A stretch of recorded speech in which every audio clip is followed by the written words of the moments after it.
What's up everyone, my name is Jack Murphy and this is the first update video for my Roth IRA. A little over a month ago I made a video where I started my Roth IRA. I basically just explained what a Roth IRA is, my strategy, my goals, what I'm doing with it, and my plan, and I set everything up. So if you want to check it out, I have links for that video and I would highly suggest watching that before this one. But this is just the first update where I'm going to go over what has happened since then. Have I been keeping up with my strategy? Have I made any changes, which I did surprisingly already?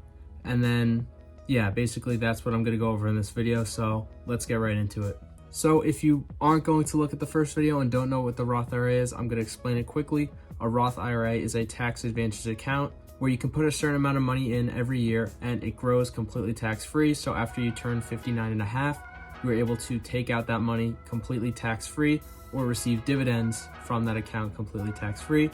So that is why I'm putting so much effort into starting it and making sure I have a good Roth IRA foundation now, even though I can't touch it for over 40 years. My initial goal was to just try to get between $6,000 and $6,500 invested into the Roth IRA and set up some good ETFs to invest in so I could just leave them in the ETFs and not have to think about it too much. So my investment strategy in this account was, like I said, ETFs. I picked 4 ETFs to spread out my money into, and I actually already changed that from the initial ETFs because I found a better opportunity. So I'm going to go over that now. The first ETF was VOO. That's just an S&P 500 ETF, and I have about 35% of my portfolio allocated to that. The second ETF I did not change was SCHD. That is the Charles Schwab Dividend ETF, and I have about 25% of my portfolio allocated to that. And the third ETF I did not change was JEPI. That's the JP Morgan ETF. I have about 5% of my portfolio allocated to that. And the ETF I initially had that I ended up changing was QQQ. QQQ was an Invesco growth ETF, and I had about 35% of my portfolio allocated to that. But I ended up changing it with QQQM, which is another Invesco growth ETF, which is almost exactly the same, but has a smaller expense ratio. And I have an entire video where I dive into that, linked up there and in the description. And I basically go over all the similarities of the two ETFs, which they're almost exactly the same. And then the only difference is the expense ratio and then the lower volume, which doesn't really matter.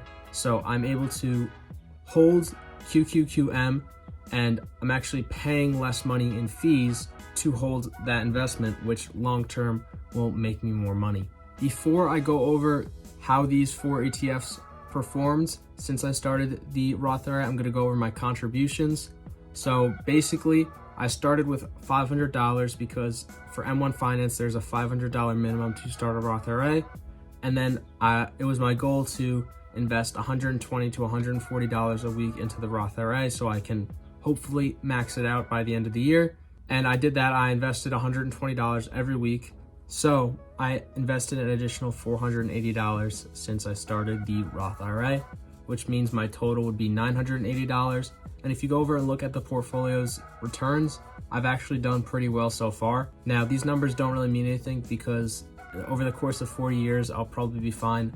But in the last month, actually the market has been doing pretty well and these ETFs have done well, and I'm up over 7% with a market gain of about $46 and about $4 in dividends. My Roth IRA has over $1,000 in it right now, which is pretty cool.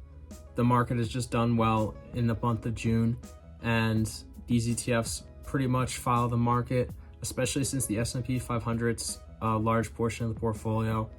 It's pretty much just going to go up when the market goes up and goes down when the market goes down.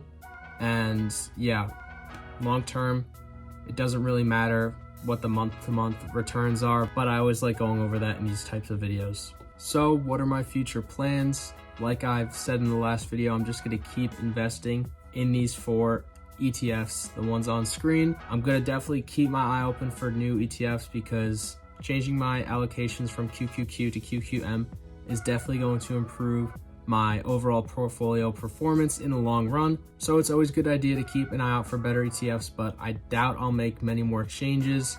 I was surprised I even made one so early. I just happened to find the same ETF but better. And I'll make another update video in 3 months. I'm doing one every quarter. This second quarter just happened to end a month after I made the first video, so they're not going to be as frequent. But yeah, I'm just going to keep following the same plan with the new allocations for the next 3 months, and then I'll make another update and tell you guys what's going on. So that's pretty much everything for this video. If you have any questions, drop a comment, but if not, I'll see you next time. Peace.